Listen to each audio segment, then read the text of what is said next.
Cienījamie kolēģi un īpaši frakcija Jaunā Vienotība. Nevar būt tā, ka jūs nenāksiet atbildēt uz šo tribīnē.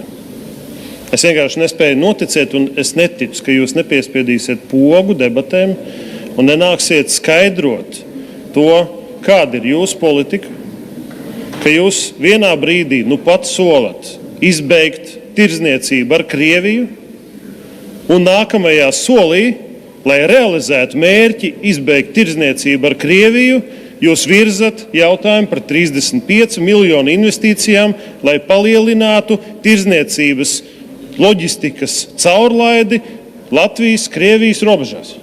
Es nespēju noticēt, ka jūs nenāksiet atbildēt par to, kāda īsti ir jūsu politika. Tā problēma, acīm redzot, ir tajā, ka valdībai vairs nav skaidras politikas.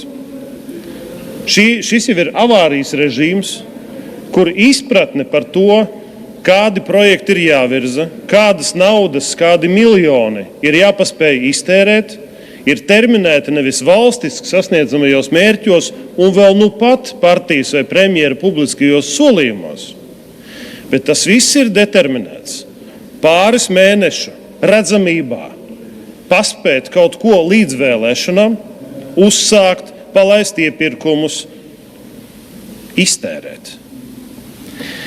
Un tā, manuprāt, ir fundamentāla problēma, vienalga par jebkādiem jautājumiem pēdējā laikā, par ko esam runājuši. 20 miljoni, šeit 35 miljoni, 100 miljoni stradiņiem.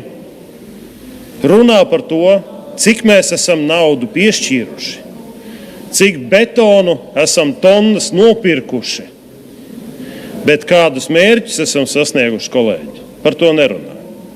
Tad, kad bija Sprūda kunga demisijas pieprasījums, mēs mēģinājām pajautāt, kādus mērķus mēs esam sasnieguši. Stratēģiska saruna šeit Saeimas tribīnē par to, varbūt kā Igauniem, varbūt jāmaina pieeja, varbūt nauda jāpārvirz no vieniem ieguldījumiem uz citiem, kalkulējam, rēķinam, varbūt šādi efektīvāk izlietosim naudu, sasniegsim labāk mērķus. Nē, mēs šeit dzirdam vienu un to pašu. Tā ir šīs valdības vizītkarte. Piešķīrām miljonus, iztērējām miljonus, nopirkām tik un tik kubikmetru betonu.